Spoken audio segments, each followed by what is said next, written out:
I can find the derivative of any function on a test by following just three basic steps. And I'm going to show you how you can do that as well.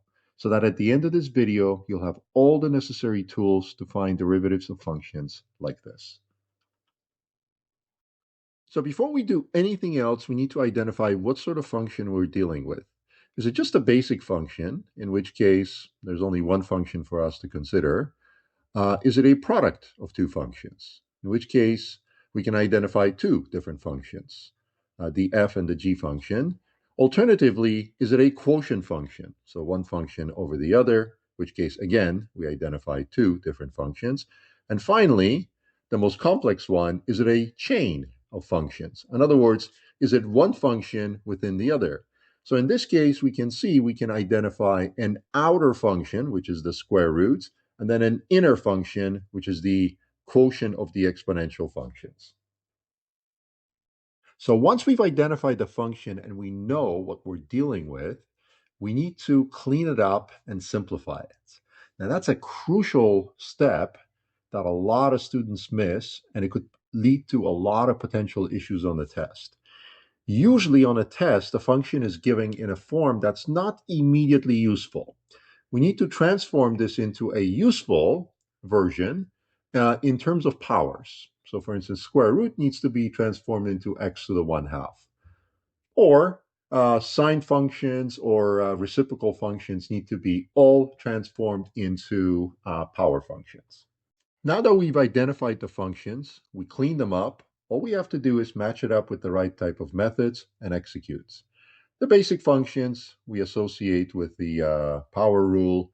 The product functions we associate with the product rule. The quotients with the quotient rule. And finally, the chain with the chain rule. We start off with a simple problem, something we see on the test all the time. Looking at the problem, it's not a product, it's not a quotient, it's what we call a basic problem. Step two, we simplify. We note that the function, the way it's written currently, we cannot use it directly. So I'm just going to rewrite it as e to the x plus x to the power of negative 1/2 plus x to the power of negative 1. And then we execute. Now, what do we need to know to do this function? We need to know two derivatives. So we need to know that the derivative of the exponential function is the exponential function. That's sort of very key to calculus. And we need to know the power rule. So going forward with the derivative, we find that the derivative of e to the x is advertised e to the x, plus we take the 1/2 down, x to the power of negative 1/2 plus 1 plus negative 1 x to the power of negative 1 minus 1. Simplifying this function, we find that this is e to the x minus 1/2 x to the power of 1/2 minus x to the power of negative 2.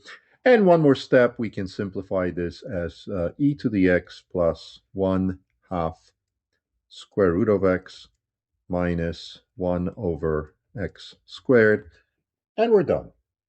We move on to a slightly more difficult test problem and identify it with the chain rule. So there's an outer function of a square root of x, and there's an inner function of the logarithmic function. We now simplify only the outer function as x to the 1/2 and leave the inner function alone. And as a chain rule, these are now two functions, one within the other. Finally, we're able to take the derivative of the f function as 1/2 x to the minus 1/2, and that is simply 1 over 2 square root of x. And we can also find the derivative of the inner function simply as 1 over x. And that's basically this little function here. And now we just combine this. So the derivative of h prime, according to our formula, is now equal to f prime. So f prime is 1 over 2 square root of, we replace x with the g function, which of course the g function is this function right here, times the derivative, which is the function we just calculated. If you prefer, you can of course write this in full form as 2 square root of ln x plus 1 times 1 over x.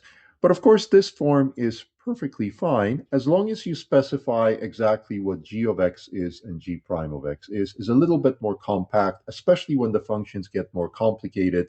This form is definitely preferable on a test. We can now finally get to the more difficult test function.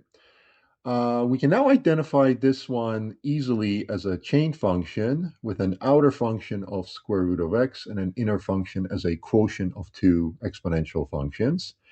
Cleaning it up, we only have to clean up really the outer function as x to the 1/2. The inner function we can leave as a quotient.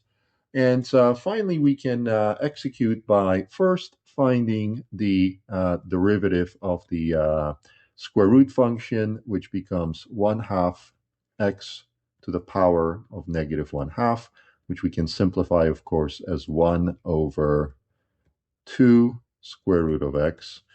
Getting to the quotients, we see g as a quotient of two functions. There's an upper function and a lower, and we simply do it by quotient rule.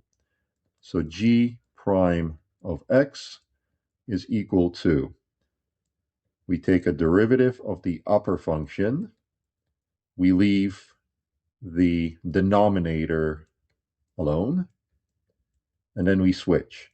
We leave the numerator alone, like so, but we take derivative of the denominator. All in the next step. And we divide this, as the rule says, by the squared of the denominator. We're basically executing this function right here. This is the quotient rule. Okay, so simplifying this, we simply see e 2 times e to the 2x. That's the derivative of the first function. We leave the second one alone, minus, we leave the first one alone. We don't do anything to it. And we take derivative of the second one, which is 2e to the 2x. And as before, we leave the denominator squared like so. Then, because this is a chain rule, if we do the derivative of h of x, well, that is simply equal to f, which is our original function here. So this is 1 over 2 square root of x. We now replace with g. And g, of course, is this entire function times, and now we multiply this by g prime, and that's already here. And we are done. You now have a much simplified version of a pretty difficult function to take a derivative of. This brings us to the end of the video. I hope you found it useful and informative.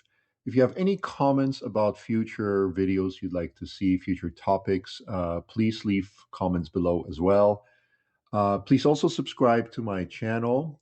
That will keep me motivated to making more videos about my experiences with test preparations. I hope to see you in the next video, and thank you for watching.